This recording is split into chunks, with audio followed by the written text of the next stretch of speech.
नमस्कार, माझे नाव निधी तिवारी आहे। मी इयत्ता 9वी मध्ये शिकत आहे। मी काही पुस्तक वाचली आहे, त्यातील श्यामची आई हे पुस्तक साने गुरुजी यांनी लिहिले पुस्तक आहे।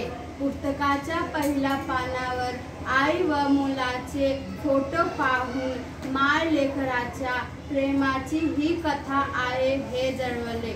100 रुपयाचे किमतीचे हे पुस्तक पण आपल्याला आयुष्याला दिशा मिळवण्याचे काम करते व अमूल्य अशी देण्याचे काम करते।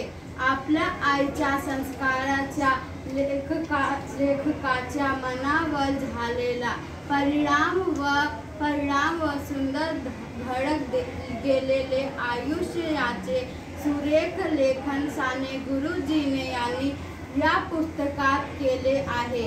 खरंच आई ही आपली पहिली गुरु असते। हे पुस्तक सर्वांनी नक्की वाचावे असेच आहे। ते मला खूप आवडले। श्यामची आई पुस्तक वाचताना मानवी भावनाचे कितीतरी पदर पापुद्रे श्यामची आई मध्ये वाचायला मिळतात। हे पुस्तक मला खूप आवडते। धन्यवाद।